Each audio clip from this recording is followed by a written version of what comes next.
So glad you used that word, the pain, because I remember I was outside the record shop in London when we heard the news about your accident. We didn't know whether you had died, lived, lost your voice, any of that stuff, but we were all hurting for you. Wow, bro. Thank you, man. I'm trying to hold back the emotions because saying that has just taken me back to the moment. No, I get it. You know, and we're so glad you're alive. Thank you, man. You know, and I'm going to ask you a question based on that. So there's a couple of questions I've got based around that thing there. And the first one is, at the time when you were doing the album. Give me a napkin, something. No, it's all good. At the time when you were doing the album, there was 7 billion people in the world. Why do you think you were that? I feel these things happen for a reason.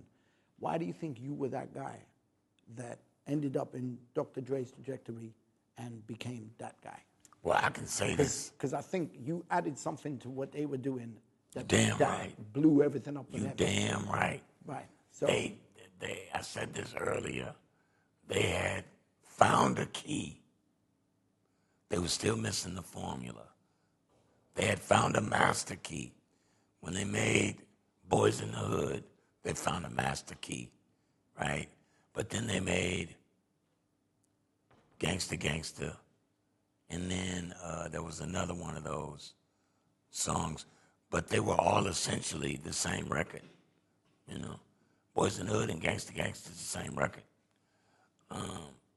But all the other records around that record, the Fat Girl on My Jock and Something to Dance To and all of that other kind of stuff, just slide it to them. That wasn't it, you know what I mean? So they were trying to figure out how they were going to translate this new thing that they had found into something that they could mass produce to an audience that was bigger. And then you're talking about L.A. when that dirty stuff, they would not let you play on the radio. Couldn't get that on the radio. But that's the time when I showed up, right? And I wrote a song for Easy called We Want Easy. And so there's no cursing in it. And it's a street record, but it's a commercial record. You know what I mean? And so I showed them that there's a way you could still be gangster, but be thoughtful and don't scare them, you know, engage them. Make them laugh, make it funny. That one record, Easy sold 2, 3, 4 million copies of that record.